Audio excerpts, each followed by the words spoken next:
Ladies and gentlemen, good morning, and welcome to the JTL Industries Q1 FY26 earnings conference call hosted by Nuvama Wealth Management Limited. As a reminder, all participant lines will remain in the listen-only mode, and there will be an opportunity for you to ask questions after the presentation concludes. Should you need assistance during the conference call, please signal the operator by pressing star, then zero on your touchtone telephone.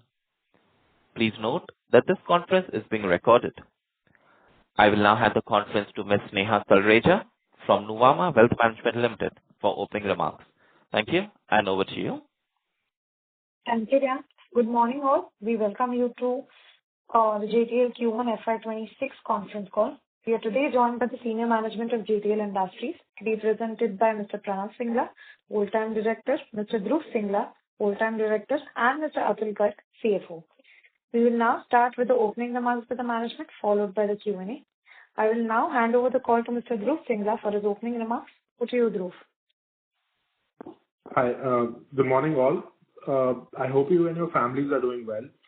I'm Dhruv Singla, Executive Director at JTL Industries, and I'd like to welcome you all to our Q1 Financial Year 26 earnings call. Joining me today are Pranav Singla, Executive Director, and Mr. Atul Garg, our Chief Financial Officer. We're delighted to have you with us today as we share our recent performance, highlights, and strategic developments. For those less familiar with JTL Industries, here's a introduction. Ladies and gentlemen, we have lost the line of the management. Please stay connected while I rejoin the management. Thank you. Ladies and gentlemen, thank you for your patience. We have the management reconnected. Dhruv, sir, you can proceed. Yes. Hi, sorry, the line got disconnected. Let me start again. Very good morning to all of you. I hope you and your families are doing well. I'm Dhruv Singla, Executive Director of JTL Industries, and I'd like to welcome you all to our Q1 Financial Year 26 earnings call. Joining me today are Mr. Pranav Singla, Executive Director, Mr. Atul Garg, our Chief Financial Officer. We are delighted to have you with us today as we share our recent performance, highlights, and strategic developments. For those less familiar with JTL Industries, here's a brief introduction.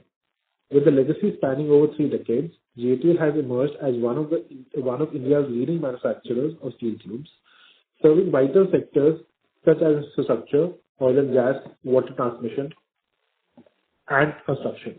A diverse product portfolio includes ERW black steel pipes, galvanized tubes, large diameter sections, solar module mounting structures, and hollow steel profiles. We operate 5 state-of-the-art manufacturing facilities strategically located across India, enabling us to deliver high-quality, value-added solutions with speed, scale, and precision.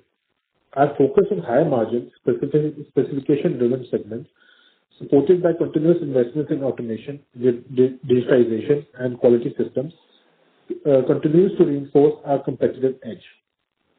Equally important, we are advancing our commitment to sustainability through initiatives aimed at improving energy efficiency and reducing our carbon footprint.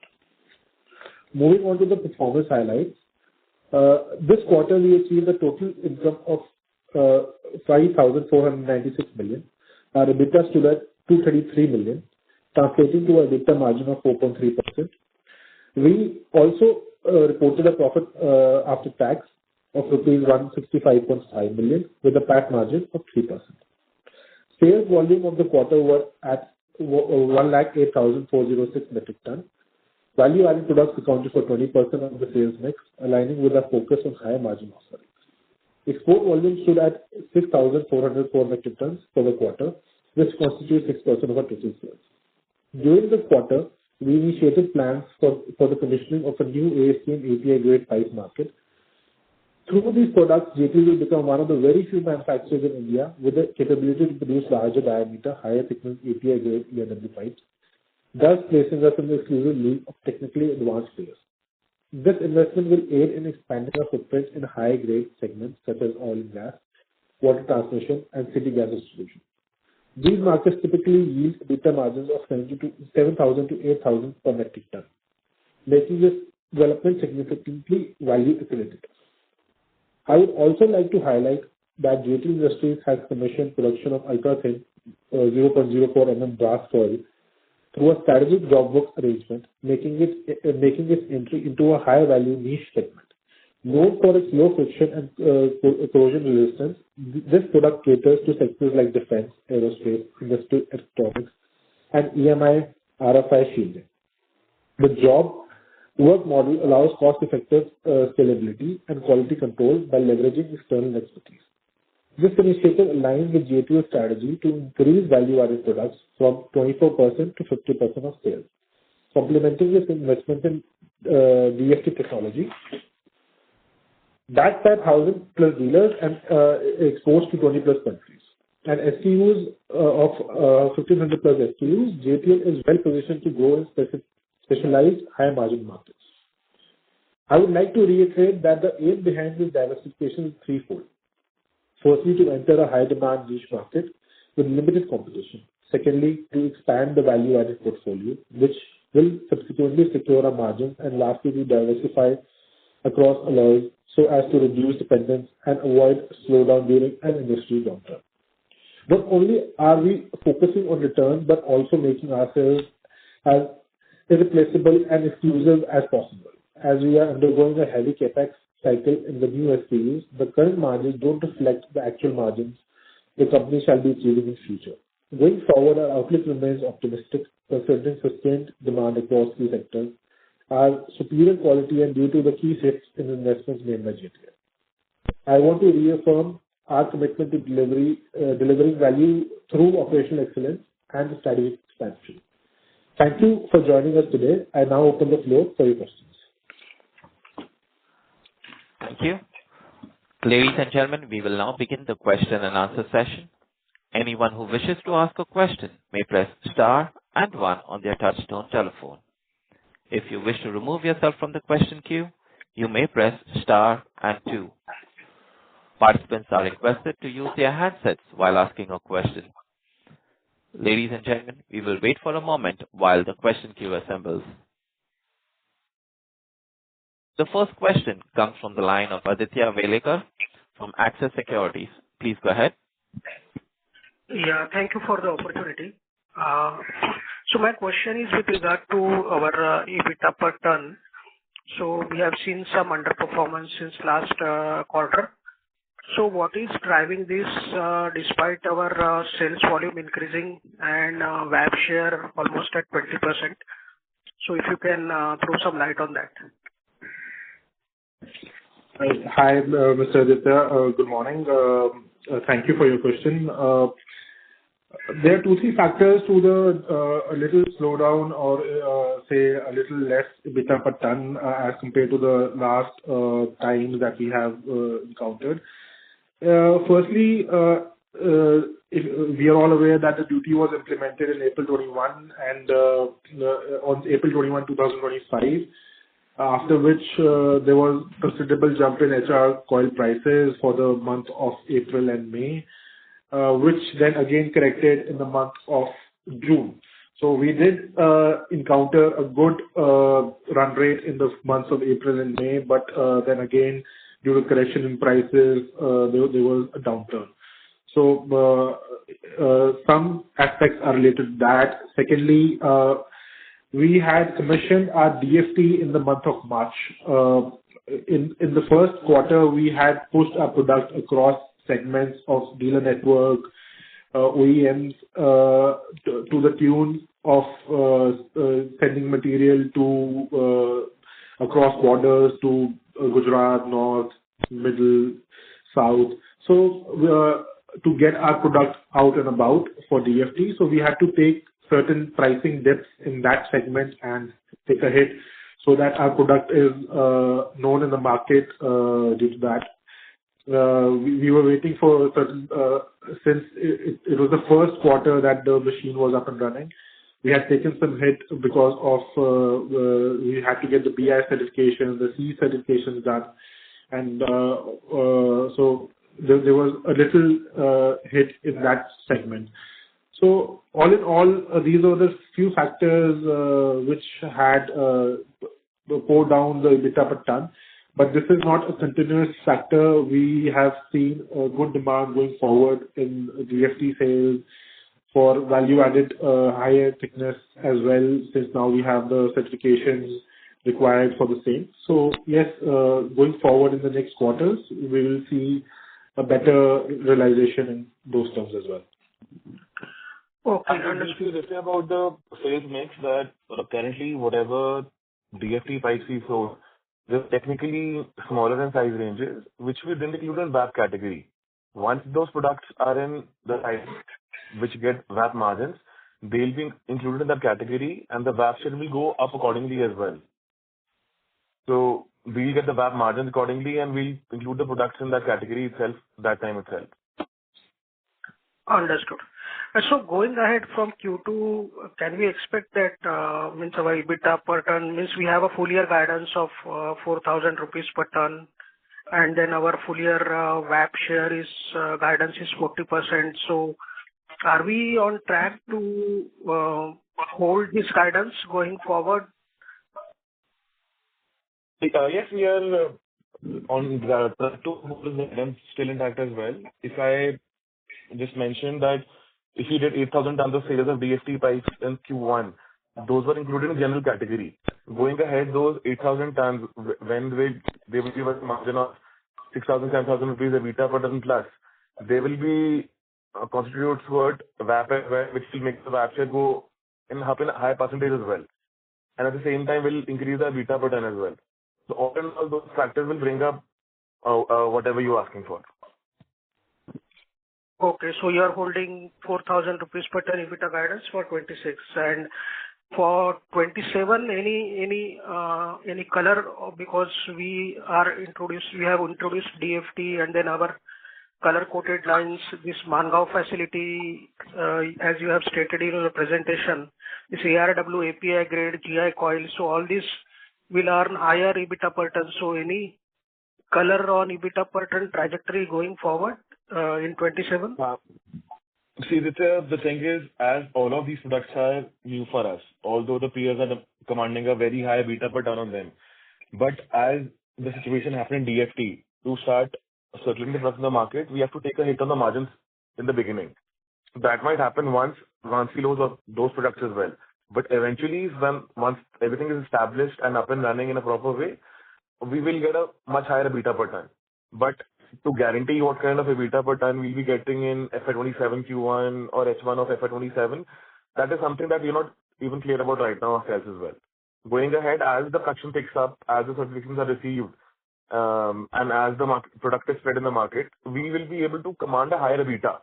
That is something that we can guarantee. But in quantifying the amount right now, because of the whole situations, at times the duty being applied as well and external factors as well, we are not very clear about what kind of EBITDA per ton we can do. Yeah, to add to that, there are a lot of contingencies, as Pranav said, in the market that we have to take care of. So we would be able to say a minimum of the guidance that we already provided. But say the contingency right now, we had implemented the DFT, thought of opening newer markets of USA, Canada, which now due to Trump tariffs are not, nobody's interested or nobody's looking at buying material from our markets. So everything is on a wait and watch scenario. So we have to live with that scenarios and wait for things to get better. Understood. And anything on volume front, means we were targeting 5 lakh tons in 26. Are we confident to achieve that? Yes, we are very confident to achieve that. We should be in a range bound of say 5 lakh tons, given plus minus of a nominal margin there, or we should be achieving that. Understood. I have a few more questions, but I'll get back in the queue. Sure. Thank you. Ladies and gentlemen, a reminder, if you wish to ask a question, please press star and 1. We take the next question from the line of Amar Maurya from Lucky Investment. Please go ahead. Hi, sir. Thanks a lot for the opportunity. Couple of questions from my side. Firstly, can you give me the volume breakup between the GI, DFT, and GP? Okay, 1 lakh 1,08,000, whatever you are. Yeah. Hi, Mr. Amar. So, Yeah, go. yeah. So, right now, say to answer your question, we don't have GP pipes. We only have the GI and black that we are categorizing into two categories. To start off with, in this quarter, this is the first quarter we had our DFT product on sale. And as we mentioned earlier, we have not categorized this into a value-added format. So we have not done that. So, to answer your question in a plain manner, the 22,000 tons of value-added products that we've done is majorly galvanized pipes, and the DFT is inclusive in the normal range of products as of now, which was to the tune of about 7,500 to 8,000 metric tons for the quarter, for the first quarter. Okay. 8,000 you are saying DFT out of 22,000 value added, correct? No. 22,000 value added is galvanized alone. 8,000 DFT is in the normal range of products that we have. Galvanized It is in the general category. Galvanized will come in separate category? No, so how we define our VAP is, under the VAP, we include products which give us a beta per ton of 5,000 rupees plus, which is generally galvanized pipe for us since beginning. As we have just launched DFT right now, we were not able to include DFT in VAP category because it didn't give us a margin of 5,000 rupees a beta per ton. Once the product gives us a margin of 5,000 rupees plus, the DFT sales, which was to the tune of 7,500 tons in this quarter, will be added to the VAP category. So basically, you are saying GP is basically 22,000, correct? And DFT 8,000. We make GP pipes right now. Galvanized iron pipes is what we make, which is in the VAP category. Correct. Galvanized pipe GP is 22,000. DFT 8,000, which is into general category. And rest all is basically GI pipe, GI and black pipe, correct? No, sir. No, you are confusing the entire scenario. We are not into GP pipes. Pre-galvanized pipes we are not making. We are making two kinds of products. First is the galvanized iron pipes, GI pipes, that is galvanized after making the pipes on zinc coating on top of black pipes. Okay. That is 22,000 tons. The rest is a general category black pipes that we have made, which includes DFT at the moment of 7,500 tons. This is what it is. Galvanized iron pipe is a part of value added, and galvanized black pipe is a part of general, and in that DFT there is no galvanized black pipe, sir. So black there pipe, is only black pipe. Normal black pipe. Okay. And secondly, sir, in terms of your EBITDA per ton, is there some impact of inventory loss also included into your EBITDA per ton of 2,000 rupees ton? Yes. As I mentioned with the question of Mr. Aditya Velikar, the first 2 months after implementation of the duty, we saw a sharp increase in prices of HR coils. In the third month of June, we saw a correction in prices. So, in third month, there was inventory losses related to the decline in prices after the sharp increase. Okay. And how much more impact do you think high cost inventory ka impact? And normally, what is your buying pattern? How do you basically buy the inventory? Can you, if you can help us understand? Because see, normally these kind of fluctuations will be very common, right? But if we should be able to hedge this. What is our policy? How do we buy the inventory so that we are immune from all these scenarios? So the black coils or HR coils or iron is not a commodity that we can hedge. First of all, it is not a non-ferrous product. You cannot hedge, but I'm saying, yes. How do you normally we are sitting in Q1, and we are looking at Q1 results at the moment, normally, it's a cyclical industry. The Q1 and Q2 are fairly slower than Q3 and Q4. In the Q1 and Q2, we encounter monsoon. We encounter fluctuations in the market scenarios wherein the prices can go up or go down as well. So here, when we look at the entire year of a normal steel industry, we see that these losses on inventories or gains on inventories set off each other in the 4 quarters that we have. Because in some quarters there will be losses on inventory, in some quarters there will be normal gains as well on inventory. So that is how the entire year looks at. So, and to answer the second part of your question about hedging, when we are producing a value-added products, that is against orders, so that has a normal hedge. We have 4 categories of our products that we sell into the markets. First is the government sector, second, export segment, third, the OEMs, and fourth, the dealer network. Dealer network makes the most of it, which picks up material from the stock. So we have to maintain an inventory to sell, say, 1 lakh tons of material in a quarter. We have to maintain an inventory at different locations of at least 25 to 30,000 tons of material that keeps on rotating on a daily basis. So we don't have a natural hedge in the 50% of material that we are making, but all the government sectors or export segment, or we buy material only against order, and we have some price variation clauses as well that we are hedged against the fluctuations in the market scenarios. So that is what. But sir, dealer network is not common. Your peers are also having more than higher distribution network than you, right? And they are managing it. So basically, what I'm trying to understand here is that, and going forward, your intention will also be to penetrate more distribution network, right? But then you cannot give the argument that distribution network is high because of this. You have to suffer the fluctuation. This is not visible in others' P&L. Why? No, that is what not I'm saying, sir. I'm saying this is how we categorize our products into and sales into.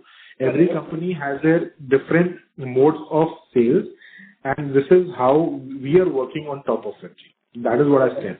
Sir, what I'm saying here is that, sir, लोहे का fluctuation तो हम कभी भी ले नहीं सकते, right? So what I'm trying to understand, if you say that you have 50% distribution network and you have to stock the inventory for that, so any fluctuation in the inventory, why you are taking it? It has to be passed on to dealer. So that is what happens. I'm not saying the entire 50% is stocked and inventory losses come on that. Correct. A lot of material in that is sold and a lot of material in that is unsold. We only get the fluctuation on the unsold part. So sir, unsold part, so basically unsold part, so you are saying unsold part you are accounting it, then it can reverse, let's say once you sold it? Yeah. So I didn't understood, sir. This is the accrual accounting method, no? Sir, आप जो बेचते हो उसका ही revenue और उसका ही cost book करोगे ना? जो नहीं बिका उसका कैसे आएगा? उसकी बहुत इन्वेंट्री प्राइस तो कम हो गई ना आपकी. अगर आपकी कॉस्ट एक्सेस क्वालिटी पहले थी ज्यादा, उसका नेचुरल की प्राइस नीचे हो गई है, उतना हिट तो मेरे को इन्वेंट्री में मेरा आएगा ना. I didn't understood. सर, अब आज मेरे पास 1000 टन माल पड़ा है, उसके अंदर मेरे पास 1000 टन माल 100 रुपए पे लिया हुआ है. आज मार्केट 90 रुपए हो गया, तो 90 रुपए पे अगर मैं माल बेचने जाऊंगा तो कुछ माल मेरा 100 रुपए पे बिका होगा, बाकी माल तो मुझे 90 रुपए पे बेचना पड़ेगा ना. So what was your inventory loss currently in this quarter? How much was the actual number of inventory loss which you had booked? It's close to 1,000 rupees EBITDA per ton, which is in the overall loss of schemes. Sorry? It is close to 1,000 rupees EBITDA per ton in inventory loss. 1,000 rupees inventory loss was there in this quarter. Okay. Per ton. Okay. And secondly, in terms of your capacity, when you say you have a capacity of 22,50,000, and so how much is the pipe? And one side you mentioned pipe capacity is 9,36,000. So what is the difference of this? What is this? Color coated sheets? Hello? Boss, we have given a full breakup of our capacities, what we have No, on our presentation. We can please refer to the presentation and get back on the questions. Can you please move on to the next question? Sure.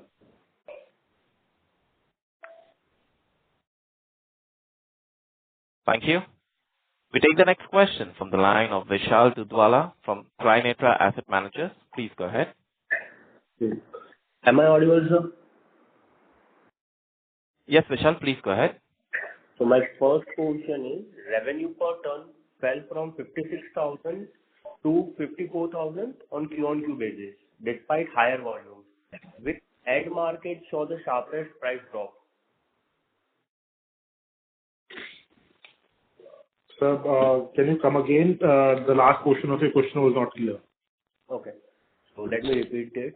Revenue per ton fell from 56,000 to 54,000 on a Q-on-Q basis, despite higher volumes, which end market saw the sharpest price drop.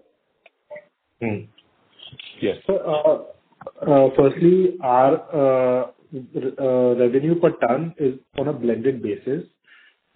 If you see, as compared to the last quarter, our black sales have improved, and we have made more sales in a black quantity. So this 56,000 to 54,000 is a blended number of the galvanized and the black pipe together. So when we see our increase in quantity in black pipes, this number would fall. So in this quarter, our value-added products remained to the tune of 22,000, which was similar to the last quarter. And but then we had more sales in our black pipes. So that is one of the major reasons for the falling net realization of this. And then, however, from the last quarter, in this quarter, the prices of HR coils had increased, but this was the major reason of falling prices. The net realization that you say. And the second question is, like, once your new GI coal line and 30 kiloton per annum API grade ERW plant are fully ramped, how do you expect per ton realization? So your voice cracked again. I'm sorry. Okay, let me repeat. Your new GI coal line and 300 kiloton per annum API grade ERW plant are fully ramped up. How do you expect per ton realization to trend?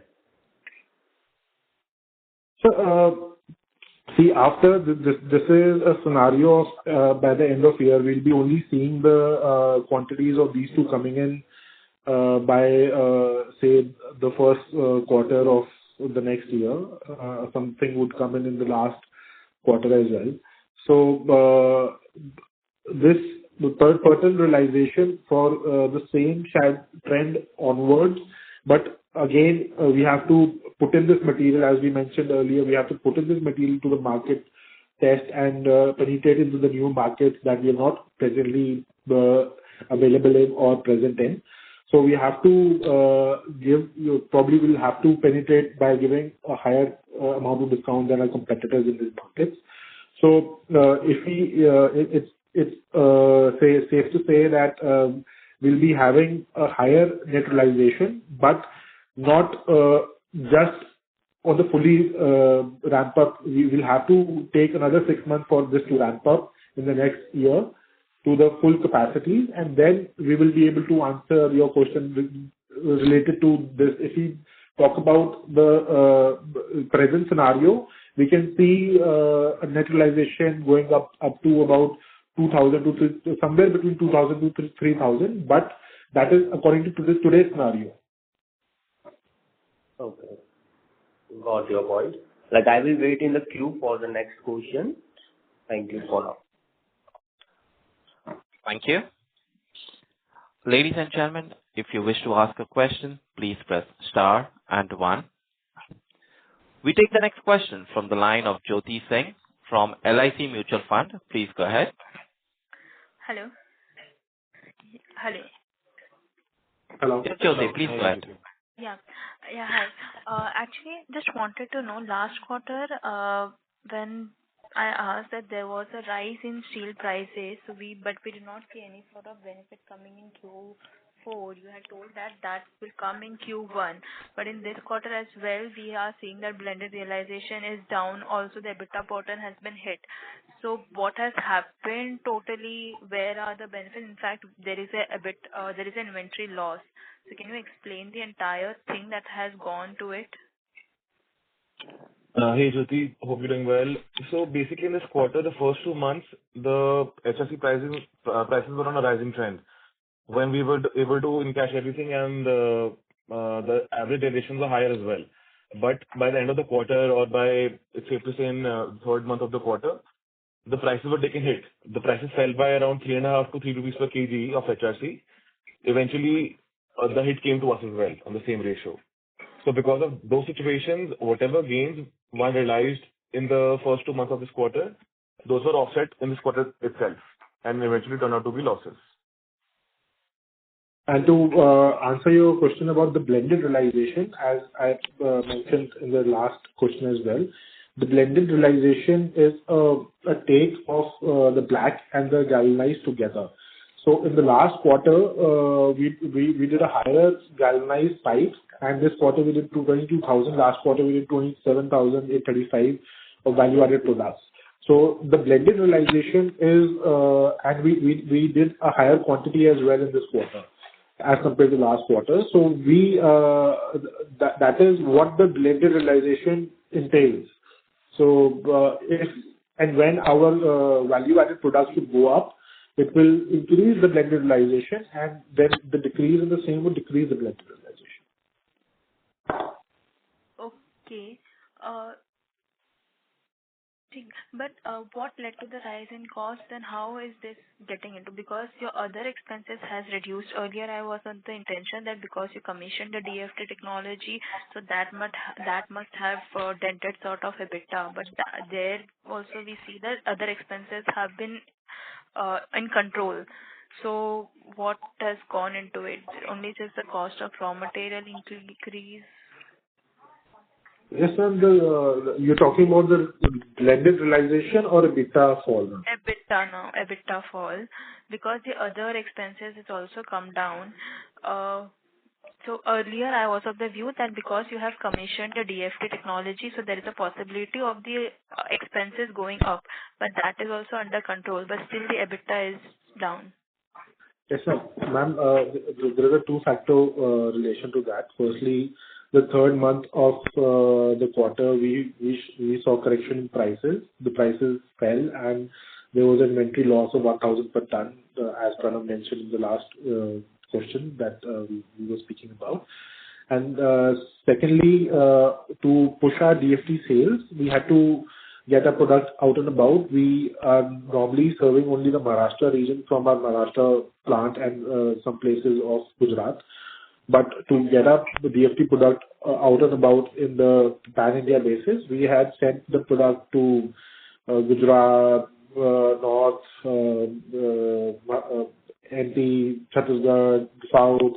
So all these areas that we obviously had to pay higher freight and also give special discounts to get our material to the floors of these dealer network. So that is what the DFT realization has not kicked in yet. So there is where the lag is. So what sort of increase in the DFT volume can we see in coming quarters, and how will this get offset? Like, because now if you have given the discount, will this be continued for the next quarter as well, or there will be normally what should be the realization when it comes to DFT product for EPL? For JTL. And DFT, DFT is this is not say a basic structure of DFT realization that we should think and take into note. It's a completely new product for JTL. We are earlier producing majorly galvanized steel pipes, black pipes, and those segments. Now there is a certain overlap of segment DFT and in the lower thicknesses and in the higher thicknesses where there are higher margins. We are penetrating into that market. In the next 2 months, our target is to get to those markets wherein there are higher realizations, which include penetrating into EPC and contractors for various bigger projects with higher thicknesses. So, going in the next quarters, we will have this quarter we did about 7,500 tons. Our target in the next quarter is to double this capacity sales, and in the forthcoming quarter, then again have a similar run rate. So, going forward, it's not a normal factor of discount that should be prevailing in the market. But yes, we'll be taking more conscious decisions to penetrate into the EPC and contractor market for various projects that there are. Understood. Okay. So any guidance in terms of FY27? I think I missed it earlier. There's a possibility they might have asked. What is the guidance for volume as well as the EBITDA per ton for 26 and 27?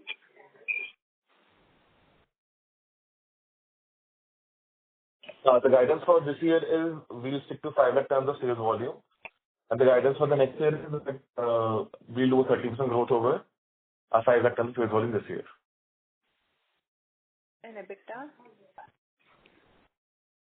Again, Jyoti, the EBITDA per ton is a tricky question for us right now because we are undergoing a heavy CapEx cycle. So as and when those products convert to the foreign market, those margins will come to the range of 4,000 rupees EBITDA per ton that we mentioned. But for now, as it is a transition phase for the company with new CapEx on board as well, it's tough to comment on the exact EBITDA per ton. Our target eventually is to reach a EBITDA per ton of in FY28 of 5,000 rupees plus. That is something safe we can be assured of. When can we expect the DFT to ramp up completely?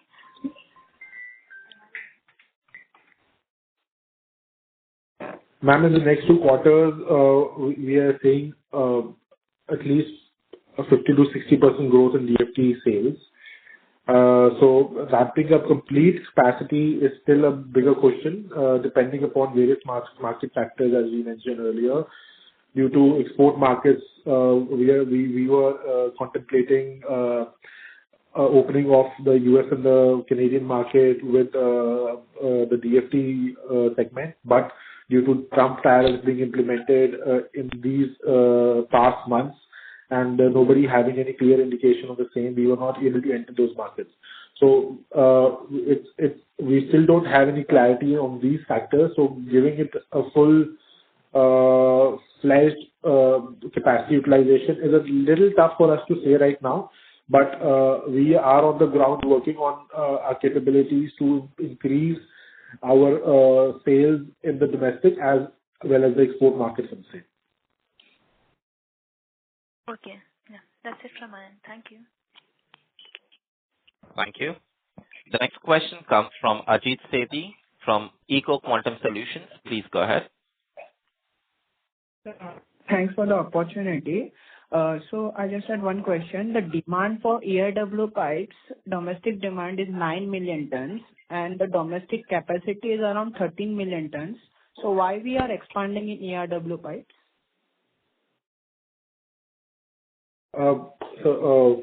We are not exactly expanding in the same capacity that we already have. ERW pipe segment is a very less research segment upon the data that you have is, we exactly don't know how well corroborated that is, to be really honest and not to offend anybody here. But if you see our expansions that we are doing are not only in the ERW segment. We are when we expanded in DFT, it was the structural steel segment, which is replacing the angle channels girders. Now, the second set of expansion that we recently announced is the API grade, which goes into oil and gas segment, water transportation segment, larger dia pipes. We are expanding the SKU range. We are not expanding specifically the SKUs that we were earlier producing. Second part of our expansion is the sheeting or the pre-galvanized CR coils, pre-coated coils, this segment, so which is not exactly related to the ERW segment, is used in making various type of ERW pipes, which is pre-galvanized pipes, coated pipes, open sections. So that is a different area of expansion. Okay. Thank you. The next question comes from the line of Lokesh Kashikar from Smith Institutional Equities. Please go ahead. Yeah. Hi, sir. Good morning. A couple of questions from my side. The first one is basically on the realization front. So you said that the third month in the last quarter was basically has been the realization has been subdued. Because of that, we have to realize inventory losses. So how has been the scenario right now? Has the prices has been picked up? And what EBIT or inventory carrying losses we expect to going to carry on basically in quarter two?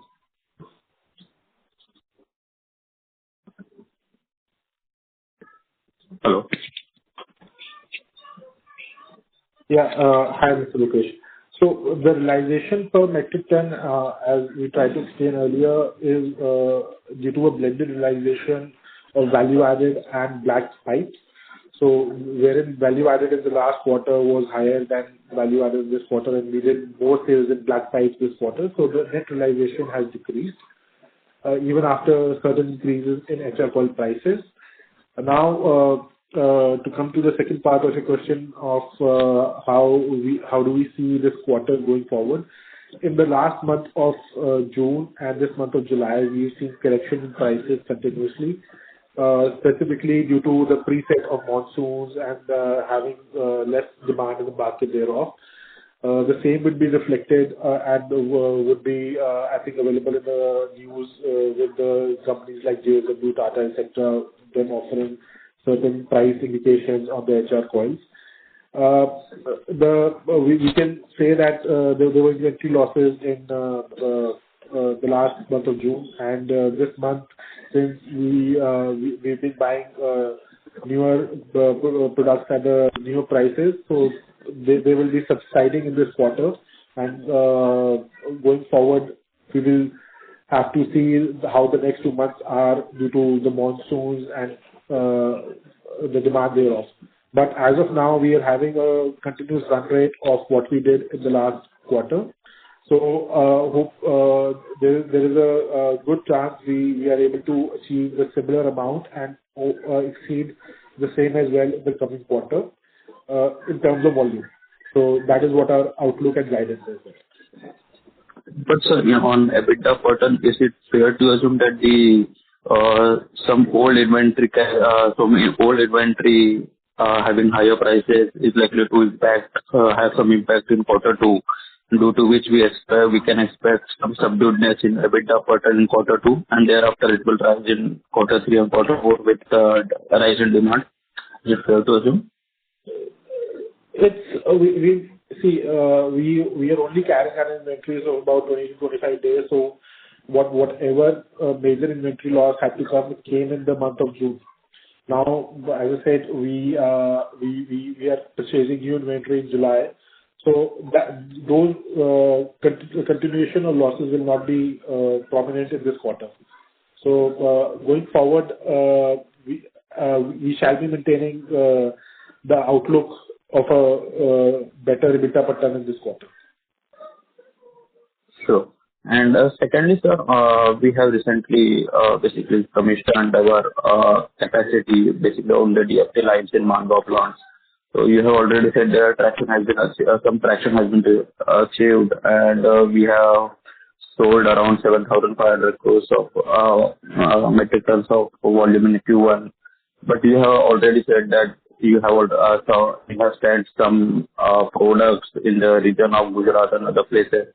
So just wanted to know how has been the acceptance over there of our product, and where do you see that the demand to come from that area, And secondly, when do you see that the realization on the DFT products to get to achieve around 5,000 metric per ton or that kind of EBITDA per ton? So, the initial motive to send our materials to dealer networks all around India was to showcase our product. And the acceptance has been phenomenal, since it's a state-of-art machinery that we've put, and acceptance has been phenomenal. That is the reason we are capable to say right now that second quarter demand, we are experiencing higher demand in second quarter. So to add to this, when we supply to the dealer network, we are supplying for a lower thickness scenario there, which eventually is going for construction of buildings and replacing segments such as channels, I-beams, girders. So that is what the replacement is of this pipe. So there has been a considerable push with the dealer networks to replace them. Going forward, now we commissioned our higher thickness fitting line as well in the last month. We are capable to supply thicknesses up to 14 mm. So now we are targeting the EPC contractors and affiliations to organizations like BNC, MMRDA, wherein we will be capable to supply to projects like metro, railways, and airports. So, and also the building projects of multi-story buildings. So this is when we are able to supply to the project sites. This is where the EBITDA per ton margin will kick in. So that is what we are currently penetrating into and endeavoring for. Okay. And so just some last questions. So basically, our interest costs are almost doubled on quarter-on-quarter basis. So why is it so? And what is your gross debt number? And the capex we incurred in quarter one, and what we anticipate for FY26? Yeah. So, interest cost is doubled? There is only a slight increase in interest cost. I think it's not double if you look correctly. And the major increase in interest cost has come from subsidiary of clubbing of a subsidiary, which is JTL Engineering. And in first quarter, we did a capex of close to 50 crores, and we'll be having the same run rate of 50 crores per quarter, or somewhat a little more in the last quarter for this financial year. Okay. But sir, is it fair to assume that the run rate of 2.7 to 2.8 crore of finance cost to continue ahead on quarterly basis? Yes, it's fair to assume. Okay. Okay. Thanks. That's it. Thank you. Thank you. The next question comes from the line of Prathamesh Diwar from Tiger Asset Managers. Please go ahead. Yeah, sir. Just one question. So did you mention that we are going to grow our volume by 30% in FY27 as compared to 26? Yes. We will grow our volumes by 30% plus by next year. Okay, got it, sir. That's it from me. Thank you. We take the next question from the line of Ajay Kale, an investor. Please go ahead. Yeah. My question is, what is our outlook for quarter 2 FY26? For this quarter, we are targeting in terms of units, in terms of volume? 120,000 tons is a safe target for the volume that we have for this quarter.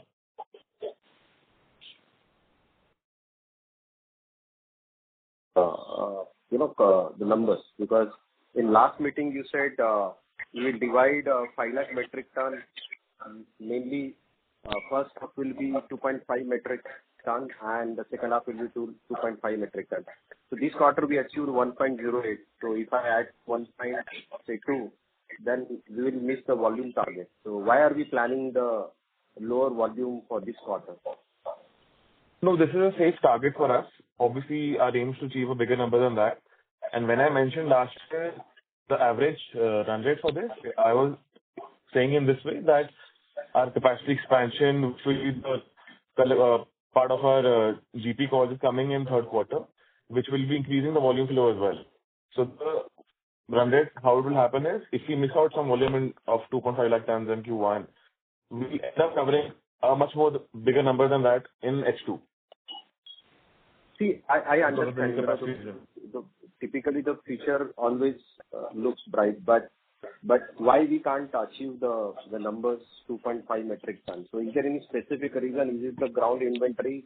Is it the demand, or is there any other thing which is stopping us from? No, it is just the ramping up our capacity. We are ramping up our new DF capacity mentioned a few quarters. So if I'm saying that we maybe be out of 2.5 lakh tons by 10,000 tons in Q1 or 12,000 tons in H1. So it's not even a 5% gap that I'm talking about, which will eventually cover up in H2. Anyways, if you talk about the growth quarter on quarter, and we're able to do 30% growth this Q1 and year on year 20% plus growth as well. The growth rate will just be on higher ranges, irrespective. Yeah, I completely get that. So I'm not concerned about the growth. I'm more concerned about the outlook or the planning that we are projecting for the full year basis. Are we strong enough to ensure the volume gets delivered? And the second, yes, sir, Mr. Ajay, we are confident enough to deliver in the range of 5 lakh tons. It is a lot of contingencies come up with, as we've been talking since the beginning of our call, with the price fluctuations, with the tariffs, with deliverables and DFT, etc. So these contingencies are prevalent at the moment. So our target is obviously higher than what we are currently considering. The 1,20,000 tons plus 1,08,000 tons that we did in the first quarter, 1,20,000 tons we want to do in the second quarter is the bare minimum that we have mentioned here. We are obviously not going to stop at 120 or 108,000. Our target is much higher. These things kick in as and when our capabilities and our markets are better. So put it out there, 5 lakh tons is the target for the year. Our target is to achieve 225 for the H1 and the balance in the next quarter, while kicking in our new capacities of the GI coils, last quarter color coating coils. So that is what the target is. Yeah, I get that. Thanks. Second question is, what is our split between distribution-led business and the direct business? And what is our ground inventory in terms of volume as far as distribution is concerned? So distribution-led business is around 50 to 55% that keeps on fluctuating according to the distributor demand. We do not hold any unsold stock at the distributor floor. So how it works in our business is that everything that is sold to the distributor is the distributor's inventory and not our inventory in his stock. I get that point. What I'm trying to tell you is that in order to have, since you are more than 50 or close to 50% is the distribution-led business, how is the ground inventory for your distributor? Do you have the tracking mechanism of your distributor's inventory? There is no margin sharing that we have with the dealers. Once the product leaves the factory, the product is sold for us. There is no margin sharing or share sharing that we do with the dealers. I understand what you say is that how we have that you mean to ask what percentage of our product is a dealer keeping? Yeah. So my say is, once the particular month is over, what is the ground inventory that your distributor takes? Because basis that you can actually assess the demand. If say for example, if he's having 1 lakh metric ton inventory at the closure of, say, June. So what, in that sense, what is the inventory? Because basis that you can have the better projections or you can assess the market demand better, right? So that is morely majorly the distributors are not listed entity. They are all private entities. We only get to have macro level data from our marketing people present on the floor at various distributor levels. So getting a sense of how full the dealer stock is, what makes us understand how the demand for the next quarter is going to be. Say it depends upon now it's a very open market regarding the prices, and a dealer is not only procuring ERW pipes. So they're building product dealers who are procuring angle channel girders. They're also procuring sheet. They're dealing directly for HR coils with the companies like JSW, Tata. So all these mechanisms also inform them about what the price trend is. So when there is a correction in the market, the dealer stock also declines, and we've seen that happening on a quarter correction basis wherever there has been a correction. So the demand, they shift to a back-to-back demand basis when the price correction happens. But when the price increases, then that is where the dealer starts stocking up. So this is how the basic mechanism of the market on the dealer front is. However, OEMs, they know this is the minimum quantity they need to produce, so they have a fixed demand per month basis. Sir, I get what you just said, but still my questions remain unanswered. So, is there any mechanism by which we have the inventory of our product? I'm not concerned about other companies' product. Our products, whatever we sell to our distributors, do you have the mechanism to? No. So we don't. No, nobody has that mechanism in the market. I believe we don't have that mechanism to know how much of our product is unsold on his, because the products are common. If you do not see the stamping on the product, we can't get to know if it's APL Apollos or JTLs. So that is not visible from the naked eye. Okay. Yeah. Thank you. We take the next question from the line of Aditya Velekar from Axis Securities. Please go ahead. Yeah, just a couple of questions. We have seen that means this capacity, we have slightly raised it upward from 20 lakh, from earlier target of 20 lakhs to 22.5 lakhs. So from funding perspective, we are comfortable, right? Means we are not planning any additional funding. No, we are not planning any additional funding right now. Okay. And our full year capex guidance, I think I missed on that. So it's near about 240-250 crores for 26, right? Yes, that's right. It can be plus minus 10% as well, given on the machine as it price, but it's in the range of. Understood. On the exports, when I asked earlier, so you were seeing some impact of Trump tariffs and all. So we have a target of 10% exports for FY26. And so how do you foresee that area? Means, do you see some headwinds emerging for our DFT products or other products in exports market? Aditya, for the certification of the CE certification, we just got the new CE certifications for our DFT products in the first quarter by the end of May. So right now we are offering our products in the European market. There is no demand from the American market or the Canadian market because of the tariffs at the moment. So we are still awaiting those markets to open up with the settlement of the various the tariffs that Mr. Trump has to impose.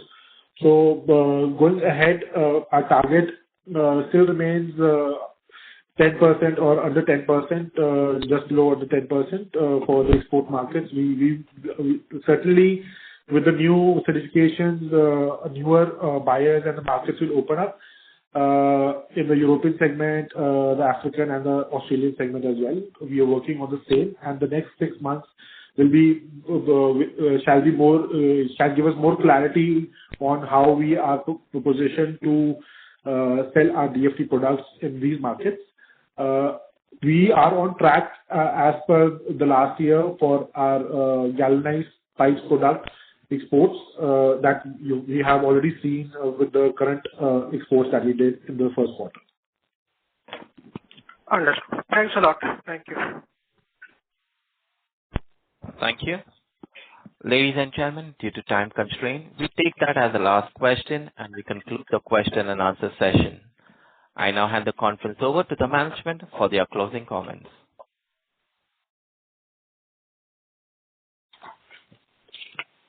Hi, everybody. Again, thanks a lot for your time and your will to come out and listen to us for our Q1 results.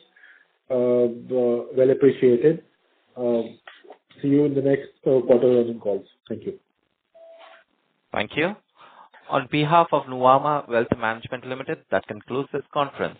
Thank you for joining us, and you may now disconnect your lines.